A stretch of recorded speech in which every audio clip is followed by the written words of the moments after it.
Welcome to This Explainer. Look, today we're unpacking a truly fascinating and honestly painfully relatable piece of work. Sage Shrug's Parables for the Moderately Confused. I mean, if you've ever walked into a room and literally completely forgotten why, or maybe spent 5 minutes carefully crafting a text message only to delete the whole shebang and shove your phone back in your pocket, well, you are absolutely in the right place. We're going to explore this modern tragedy of digital exhaustion together. And I promise you, by the end of this, you're going to see your own daily habits in a completely new light. Let's just dive right in. The entire foundation of Shrug's work revolves around this wonderfully dry, deadpan counter-thesis to Socrates. Socrates famously said, "The unexamined life isn't worth living." But Shrug?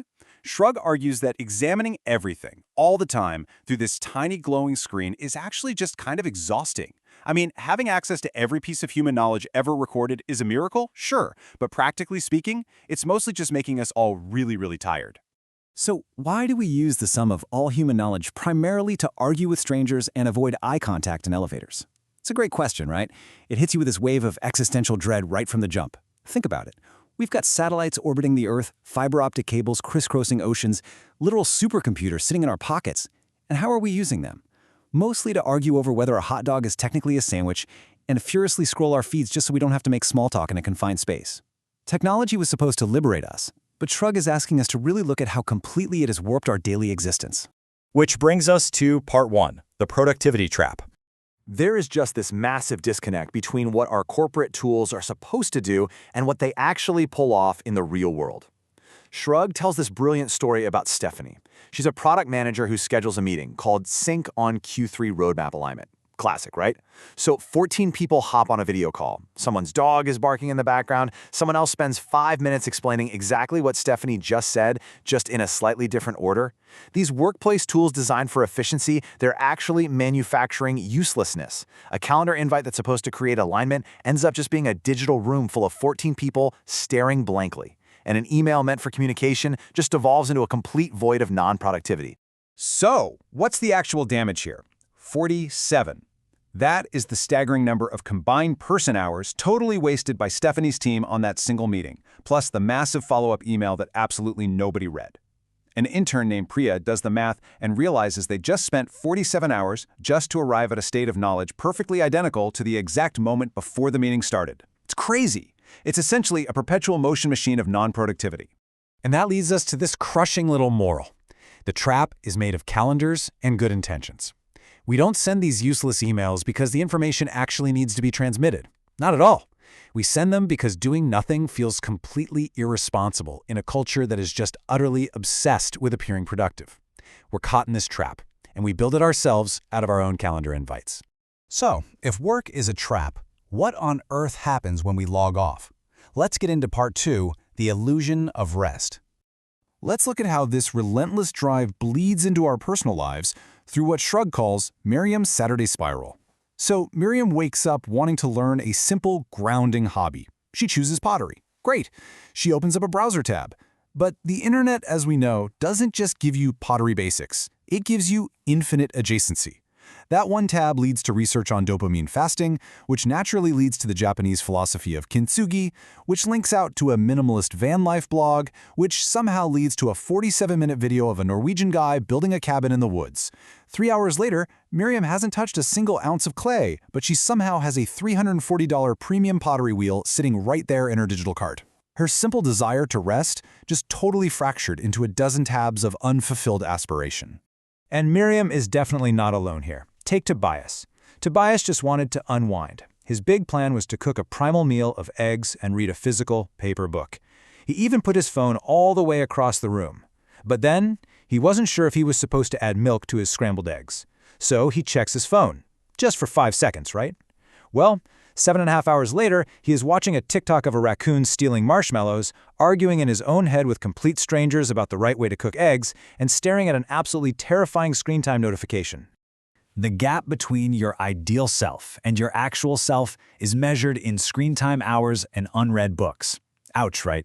This thought just completely validates that deep fatigue we all feel.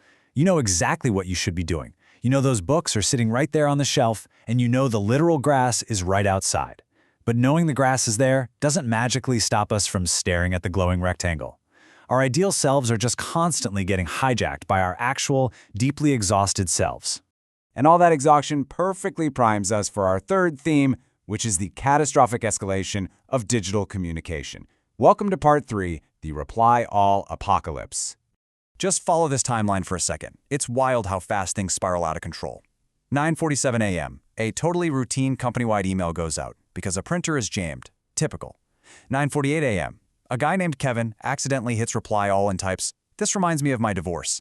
The floodgates are officially open. By 9:55 a.m., Jennifer is blasting out a 2,400-word manifesto all about her ex-husband to 287 different employees. By 10:04 a.m., the CEO is issuing an all-caps threat about mandatory email etiquette training.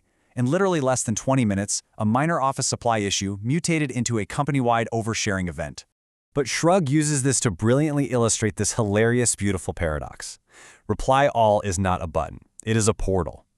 Think about it. By making this catastrophic technical mistake, Kevin accidentally forced 287 completely isolated corporate drones to finally connect on a genuine human level.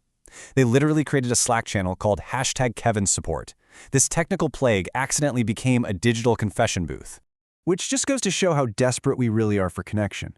But how are we usually getting it? That brings us to Part 4, mediated social existence. These are platforms built by computer scientists that have completely warped our ancient human need for connection.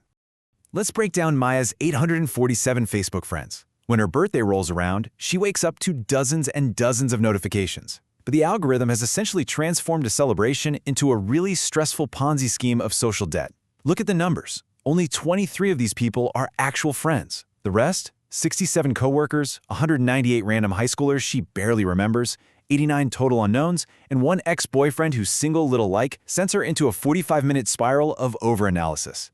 And worse, she feels obligated to like every single fake greeting, locking her into wishing them a happy birthday when their day comes around.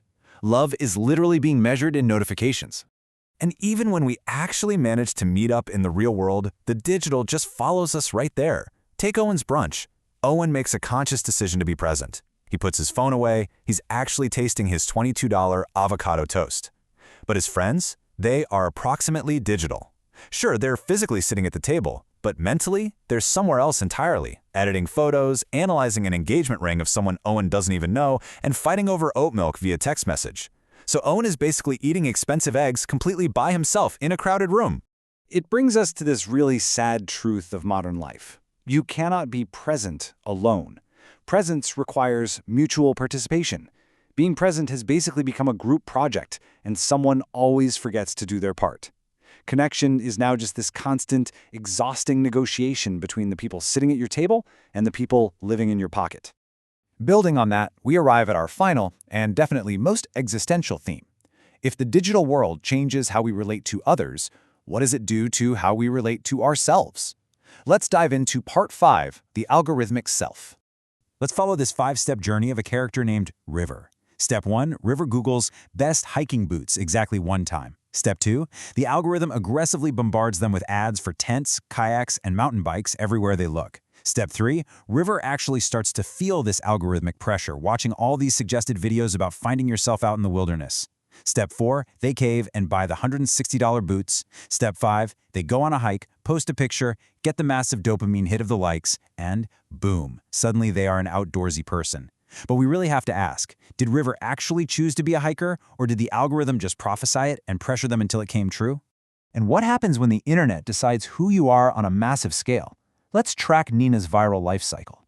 Nina tweets his completely random thought during a boring meeting about saying good morning online but ignoring people in elevators. It blows up, gets 1.8 million likes. Suddenly, she's thrust into the spotlight and practically forced to sign a book deal, but she can't replicate that lightning in a bottle. Achieving that ultimate level of digital relevance actually erased her actual nuanced humanity. She became permanently trapped in everyone else's mind as simply the elevator tweet girl.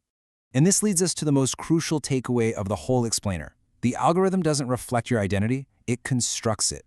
Nina had to learn the hard way that being known by a million strangers online is profoundly lonelier than being truly understood by 5 real friends in real life.